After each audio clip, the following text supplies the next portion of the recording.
અને ત્યારે આપણે સૌથી વધુ દુઃખી થઈ જાય કે અરો મેં આટલું બધું કર્યું તોય મારી યાર આવું કર્યું. ભાઈ આ તો દુનિયા છે. કરશો ત્યારે વખાણ કરશે ને એકવાર નહીં કરો તો તમારું 99 વારનું કરેલું ભૂલી જતા વાર. ત્યારે ઠાકોરજી તો કેવા છે, તમે કોણ જેટલું કરો તોય મણ જેટલું માને, અને દુનિયાનું તમે મણ જેટલું કરો તોય કોણ જેટલું માને નહીં. સગા સંબંધી સુખના બેલી, દુઃખ પડે છે ત્યારે જાય છે મેલી. તારું મારું સૌ કહેવાના, કાકા મામા હોય તો લેવાના. દુનિયા દો રંગી વાલા, ચેતો તમે આજ જીવનમાં માગું તમારો સાથ. અન્ન ન માગું ધન ન માગું, માગું તમારો સાથ. દર્શન દ્યો ને દીન છે આ મર્યાદા માર્ગનું, પણ મને બહુ ગમે. સગા સંબંધ તમારે બહુ સારું હોય ત્યારે તમારે, અરે આ તો અમે ઓળખીએ છીએ.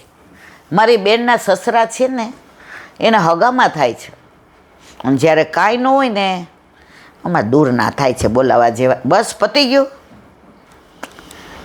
વાર નથી લાગતી. ગાડાના પૈડાને ફરતા વાર લાગે, પણ માણસ એટલે જ આપણે કહીએ કાચિંડા જેવો છે. કાચિંડાને તમે જુઓ ને એક એક પડે રંગ બદલે. માણસો એનાથી આગળ છે, અને આપણે બધાનો અનુભવ છે. એક આપણો પ્રભુ જેવો છે, એક આપણા વલ્લભ જેવા છે, કે આપણે બદલાઈ જાય છે ને એ નથી બદલાતું. આપણે ઘણીવાર ભાવમાં ફેર પડે, કોઈક વાર સેવામાં આપણે ઉતાવળ કરીએ, કોઈક વાર લૌકિક માટે થઈને પ્રભુને અન્યાય કરીએ. પ્રભુ કે ના, તું સંસારમાં રહેશ તો તારાથી તો ક્યારેક આવું થાય, પણ હું તને છોડીને ક્યાંય, આપણા ઘરે આપણા માથે બિરાજતો આપણો ઠાકોરજી ક્યારેય આપણને છોડીને ક્યાંય જાય નહીં. જુઓ, પુષ્ટિમાં મોક્ષને મહત્ત્વ ક્યાંય નથી દીધું આવ્યું. અત્રે તો નિકટ રહી બસ સેવા કરવી, જેમાં જીવનું જુદું અસ્તિત્વ કાયમ રહે છે. ત્યારે જે રૂપ સૌંદર્યતાનું નયનો દ્વારા પાન કરી શકે. પુષ્ટિ માર્ગમાં બ્રહ્મ કોઈને થવું નથી. બીજા ઘણા એમ અહમ બ્રહ્મસ્મી. આપણે બ્રહ્મય નથી થવું ને ભગવાનય નથી થવું. પ્રભુ મારે ઠાકોરજી નથી થવું, મારે થઈને પૂજાવું નથી, મારે તારી પૂજા કરવી છે. આજે એક હોસ્પિટલમાં અમે બધું કરાવવા ગયા હતા. ત્યાં એક બેન હતા ને, ધોબી હતા, ધોબી,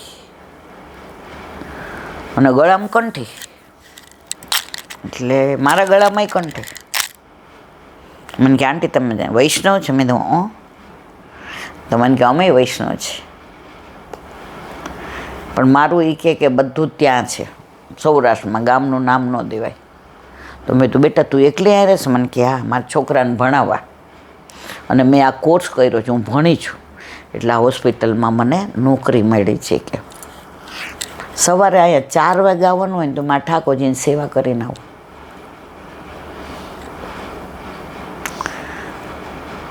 એણે એક વાક્ય સરસ કીધું. મેં કીધું આ બધું મટી જશે? એક છે મટાડવાવાળો કૃષ્ણ, પરબ્રહ્મ, પરમાત્મા, ઈશ્વર. હું ને તમે એના ગોવાળ છીએ. ગોવાળ ગાયો ચરાવવા જાય, એમાં કોઈ ગાય 10 લીટર દૂધ આપે ને કોઈ 5 આપે અને કોઈ 2 આપે. તો અમે તો બધા ગોવાળ છીએ. દૂધ ઠાકોરજીના હાથમાં છે, મટાડવાવાળો એ જ, અમે નિમિત્ત છીએ. મને એટલી મજા પડી ગઈ એની યારે. કોઈ કહે નહીં, એની વાતો બધી, એનું બોલવાનું. એ કે અમે જ્યાં રહીએ છીએ ને ગામડે, ત્યાં રસિયા હોય ને તો હું અહીંથી ને એ કે અઠવાડિયાની રજા લઈને જાઉં છેલ્લે. મારા છોકરા એમ કે મમ્મી રસિયા હોય ત્યારે અમને લઈ જાજે. આ ભાવ તો પુષ્ટિ માર્ગમાં જ્ઞાતિ નથી, બધાય વૈષ્ણવ. જે શરણે આવ્યા, બ્રાહ્મણ છો, વૈશ્ય છો, વાણિયા છો, ના, અમે વૈષ્ણવ છીએ. 4 વર્ણ, બ્રાહ્મણ, વૈશ્ય, ક્ષત્રિય અને શૂદ્ર. વલ્લભ કે પાંચો મારો વૈષ્ણવ, મારા ચારથી મતલબ નહીં. જેણે બ્રહ્મ સંબંધ લીધો એ મારો વૈષ્ણવ. 9 ભક્તિ પ્રહલાદની ભાગવતમાં, પણ 10મી પ્રેમ લક્ષણ. તને પ્રભુને પ્રેમ કરતા આવડે ને બધું બરાબર છે, ત્યારે તે રૂપ સૌંદર્યતાનું નયનો દ્વારા પાન કરી શકાય. પુષ્ટિ માર્ગમાં બ્રહ્મ કોઈને થવું નથી. તેમજ સ્વર્ગ અને નર્ક બંને સમાન મનાય છે, કેમ કે ભક્ત કોઈ એવા કામ કરે નહીં કે જેથી નર્ક મળે. તેમજ સ્વર્ગમાં જવાની અમારી જરાય ઈચ્છા નથી. સુખ ભોગવીને પાછું સંસારમાં પડવું એવા સ્વર્ગનો અમારે કોઈ મતલબ નથી. માટે સ્વર્ગ ને નર્ક પુષ્ટિ જીવોને માટે નથી, એટલે એનો ઉલ્લેખ અહીંયા કરવાની જરૂર નથી. બોલો વલ્લભા.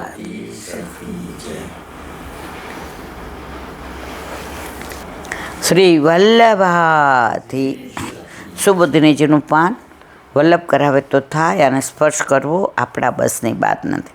આપણે અત્યારે અનુસંધાન છે. વિદુરજી ધૃતરાષ્ટ્રને ઉપદેશ આપે છે કે હવે તમારે વનમાં જવું જોઈએ, હવે આ સગાવાલામાં રહેવાય નહીં. જો તમને મોહ થશે તો તમારો અંતકાળ બગડશે. તમને હજી જીવવાની જીજીવિષા બહુ છે, હવે છોડો. આપણે બધાય છેક લગી છોડતા નથી. પહેલાં તો રાજાઓ પણ 50 સાયને ધોળા વાળ દેખાય એટલે વનમાં જતા. એનો દાખલો દશરથ રાજાનો છે. અરીસામાં જોયું કે એક ધોળી લટ દેખાડી તો કે મારા રામને હવે રાજ્યાભિષેક કરી દો. આપણે તો 80-90 વર્ષના થાય ને, મારી ફિક્સ પાકી ગઈ ભાઈ, પાછી કરવાની છે. હવે તું રહેવાની છો બેન, પણ જીવશેમાં છે ફિક્સમાં. છેલ્લે બેનને છે ને, અમારી આ મગમાળા બેનને દેજો, તમે ન રાખતા. જુઓ, જીવશેમાં છે સંસારમાં. તો જેવી રતિ ગતિ એવી પ્રભુમાં તમારી ગતિ થાય. છેલ્લે તમારું મન સંસારમાં રહેશે તો પાછો સંસારમાં ભટકવાનો જ છે. એટલે અહીંયા વિદુરજી ધૃતરાષ્ટ્રને આ સલાહ આપે છે. અને હવે પછી જે સમય આવવાનો છે તે તો આનાથી પણ ખરાબ છે. કળિયુગનો પ્રવેશ થઈ ગયો ને, પરીક્ષિતે કળિયુગને સ્થાન આપી દીધું 4 જગ્યાએ: સોનામાં ને, દારૂમાં ને, જુગારમાં ને, પસરીમાં ને. એટલે કે હવે સમય ખરાબ આવવાનો. તે ઘણું વિવેક આદિવાળા સ્વતંત્ર પુરુષોના પણ વિવેકનો નાશ કરનારો છે. તો ત્યાં વિવેકની ઉત્પત્તિ તો સી રીતે થાય એવો ભાવ, કારણ કે દેશના સંબંધવાળા જ કાલ દોષ ઉત્પન્ન કરનારા છે. તેથી ઉત્તર દિશામાં રહેનાર ઋષિઓની બુદ્ધિનો નાશ કલિકાલ વગેરેથી થતો નથી. જો દેશ ત્યજ્યા પછી પણ બુદ્ધિનો નાશ થતો હોય તો દેશ ત્યાગ કરવો નિરર્થક. કોને કહે છે આ વિદુરજી? ધૃતરાષ્ટ્રને. કોની ભેગારીએ છે? હા, હવે પાંડવોનો કેટલો ત્રાસ આપ્યો હતો, અને તમે નકટા થઈને આવી રહ્યો છો. અરર, આમના ટુકડા ઉપર પલો છો, જેને તમે આટલો ત્રાસ આપ્યો. એ કે મને માન આપે છે, એ એની સારાઈ છે, પણ તમે તમારા કર્મો યાદ કરો. હવે નીકળો, વનમાં જાઓ ઉત્તર દિશામાં, અને દેહનો ત્યાગ કરો. શ્રીમદ ભાગવતના પ્રથમ સ્કંદના 5મા અધ્યાયના 18ના શ્લોકમાં નારદજી વ્યાસજીને કહે છે કે જેમ કાળે કરીને વગર મહેનતે દુઃખ મળે, તેમ સુખ પણ વગર મહેનતે કાળે કરીને મળે છે. માટે તે માટે મહેનત ન કરવી. સુખ દુઃખ બધું પ્રભુના હાથમાં છે. સુખ દુઃખ મન માન આણીએ. જેમ ઘાટ સાથે ઘડ્યા. આજે હું ને તમે કોઈ ઈચ્છે છે કે દુઃઘ જોઈએ છે, બધાને સુખ જોઈએ છે, પણ જેવો દિવસ જાય ને પછી રાત આવવાની જ છે, અને રાત જાય પછી દિવસ. પણ આપણે દિવસે બહુ રાજી રહીએ છીએ, રાત આવે દુઃખ એટલે મૂંઝાઈ જાય. પણ આની સવાર પડવાની જ છે, ચિંતા કરવાની છે. ચિત્ત તું સિદ્ધને ચિંતા કરે, કૃષ્ણને કર. ચિંતા કરીએ તો ચિત્તામાં હેરાન થાય, પણ ચિંતન કરીએ તો ચિંતામણી મળ્યા વગર રહીએ ને. ચિંતામણી, કલ્પવૃક્ષ, આ બધા એની મેળા એ બધું આપે છે, માગવું પડતું નથી. પારસમણી હોય ને એને લોખંડ અડાડો તોય સોનું કરી દે. હવે ઠાકોરજી જેવા પારસમણી ઘરમાં બિરાજે છે, પછી તમે લોખંડ હશો તોય તમારે ચિંતા કરવાની જરૂર નથી. અને વલ્લભે આપણો હાથ સોંપ્યો છે, પછી તો આપણે જરાય ચિંતા કરવાની જરૂર નથી. તે માટે મહેનત ન કરવી, પણ અલૌકિક સુખ નિજાનંદ માટે પ્રયત્નશીલ રહેવું. પ્રથમ સ્કંદ સુબોધિનીજી ભાગ 2 પૃષ્ઠ 87. ત્યાં સર્વથી ઉત્તમ ફળ પ્રાપ્ત થવામાં કાળ કારણ નથી એમ કહ્યું છે. એમ ત્યાં દેશનું પ્રયોજકપણું કહેલું. શ્રીમદ ભાગવતજીના 5મા સ્કંદના પ્રથમ અધ્યાયમાં 17મા શ્લોકમાં બ્રહ્માજીએ પ્રિયવ્રત રાજાને કહ્યું કે જેની સાથે કામ ક્રોધ આદિ હોય છે તે ગાફેલ પુરુષને વનમાં રહેવામાં પણ ભય રહેલો હોય. જે બહુ ક્રોધવાળું હોય, બળતરા કરતું હોય, એ વનને બગાડે.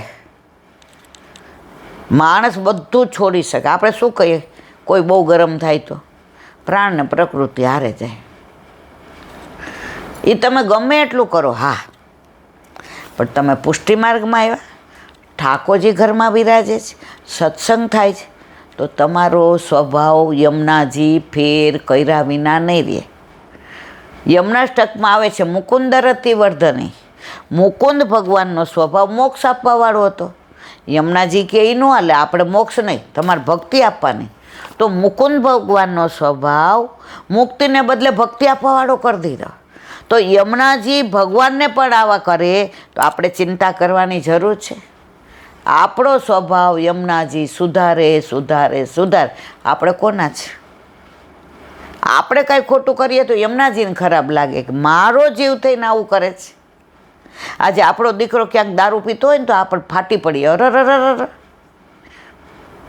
તો યમુનાજીને ન ગમે આપણા કાંઈ ખોટા કાર્ય કરીએ તે કે આપણે છીએ કોના? યમુનાજીના.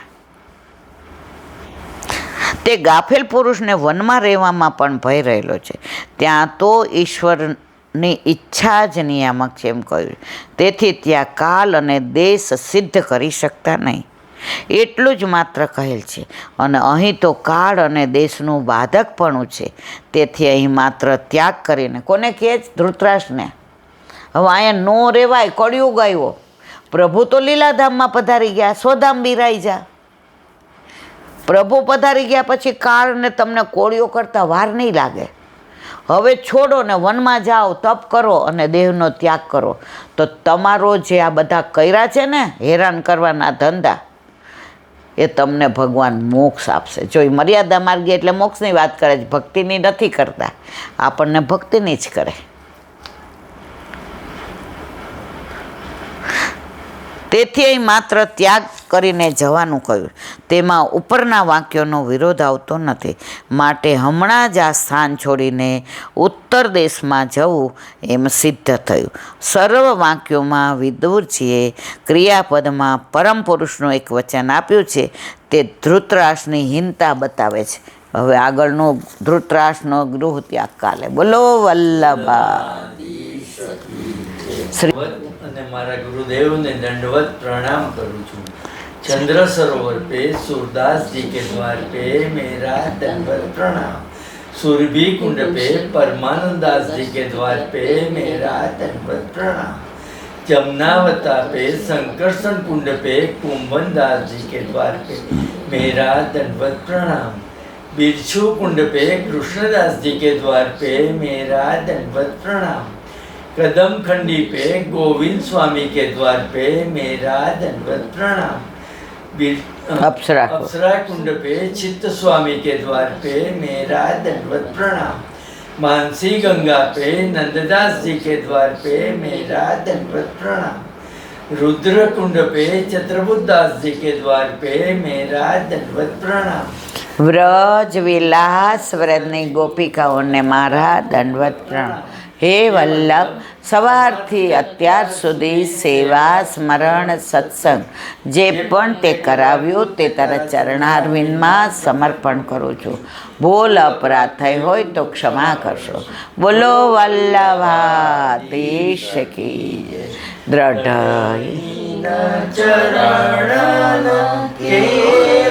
ભરોસો દ્રઢ ચરણ કેરો.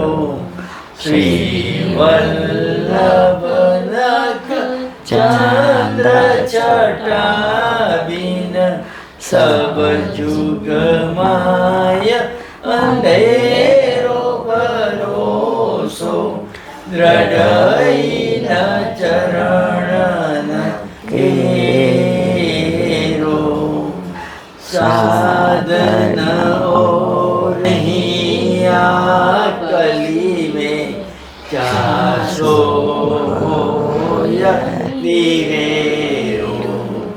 सुर का कहे द्विविध आंधरो विमोल को चेरो भरोसो दृढ़ई न चरण दृढ़ई न चरण दृढ़ई न चरण केरो શ્રી પાદેશ.